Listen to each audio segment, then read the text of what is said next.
Kwanza ningetaka niseme ya kwamba ni kweli kwamba yaliyosemwa na mangavana haijasemwa kwa wachache, ila imesemwa kwetu zote.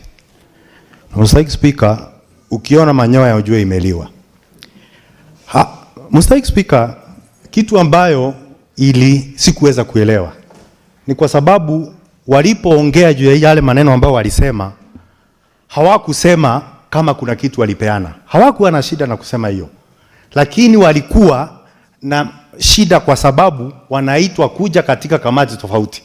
Na mmoja wao akasema hata ni vizuri kukosa kuja kwa sababu ile faini ambao wanapewa inakuanga nafuu. Kwa hivyo shida haikuwa ni pesa, Mstahiki Speaker. Na niambie wenzangu waliotanjwa ya kwamba wasijali kwa sababu ya kuzungumzwa. Sifa nzuri inakuanga ni ya marehemu peke yake.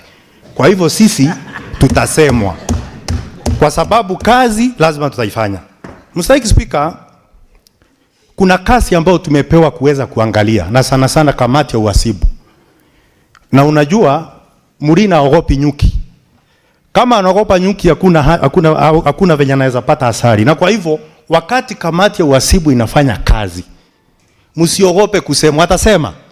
Na mimi ningekwambia mwenyekiti, mtu akija amekosea, fieka. Chelagei mtu akija ameimba pesa umma, fiekelea mbali. Na kama kuna kesi itakuja baadaye, sisi ndio tutakuja kuisimamia na kuisikiza. Kwa sababu tukikumbalia hawa mangavana na tabia zao zile na tunazijua, wanataka kwanza watuuzie uoga ndio tuweze kuachana na wao, waendelee na umbadhirifu wa pesa, watuondoe kwa njia ambayo sisi na ile nguvu tumepewa kikatiba. Mstahiki Speaker, unajua sana sana nilipoangalia wale walikuwa naongea, unajua ukienda kula chakula Mstahiki Speaker alafu upate unywele kwenye chakula, huwa inashukiwa zaidi kama mpishi ana kipara. Unaanza kujiuliza zile nywele ziko chakula zimetoka wapi? Wale waliokuwa naongea pale na kutoa taarifa Mstahiki Speaker ni kama mpishi ambaye ako na kipara. Wako na mandoa. Mmoja ni mwenye aliwasha mti kichaka sijui ya kusherehekea sikukuu na shilingi milioni 5. Ndio walikuwa wanatoa taarifa na kejeli ili wakifikiria kwamba sisi tutawaogopa. Lakini tutaendelea kusema. Mstahiki Speaker, nikimalizia, mimi naangalia naona uhusiano wetu na mangavana unakuwa uhusiano mzito sana. Inakuwa ni kama ndoa ya Kombe na Simba Marara. Kwa sababu ndoa kama ile siku zote mkianza kutembea inakuanga ni marumbano.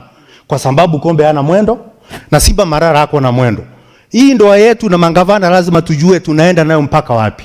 Kwa sababu kila siku mangavana wakienda ongea maneno haina maana, sisi tunakuwa kazi yetu ni kuja kuwapapasa. Mimi nasema kwamba mshale ukija usiku unarudishiwa njia hiyo hiyo usiku. Tusije tukapembeleza tena Mstahiki Speaker. Kwa sababu ni kutuzoea. Na ninajua ni kwa nini. Kwa sababu tukiuliza maswali ambayo inafaa kwenye katika kamati husika, kuliko wanjibu wanachukua miezi na wengine karibu wachukue mpaka miaka.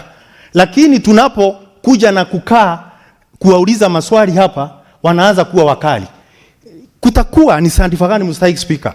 Kwamba ripoti ya mwasi mkuu wakati imetoka, wakati wameanza kuitwa ndio wameanza kulalamika. Na kwa nini basi hawakuwa nalalamika moja moja?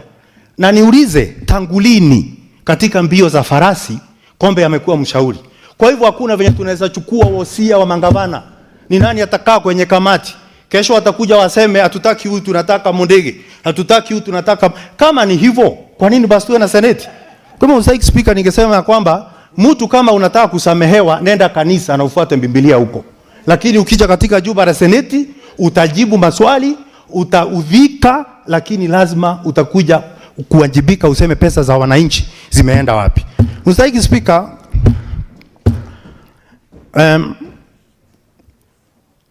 mimi nitamalizia kwa kusema kitu moja. Niseme ya kwamba sijakaa kwa muda mrefu katika nyumba la seneti.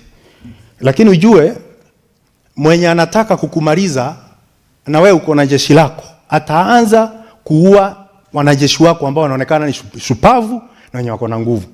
Kwa hivyo katika mchakato wote unaona wa mangavana wamelenga wale watu wanaona wanaweza simama akaongea bila uoga. Na ndio maana ukiangalia wenye wametajwa unajua ni watu ambao wanaweza simama na wakaongea. Ndio wanataka kwanza waseme watolewe hao. Ndio kuonekane kama kuna nafasi ya udhaifu.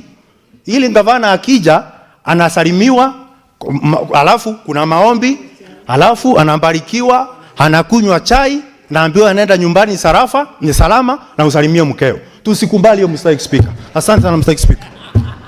Senator Ole Kina Ledama.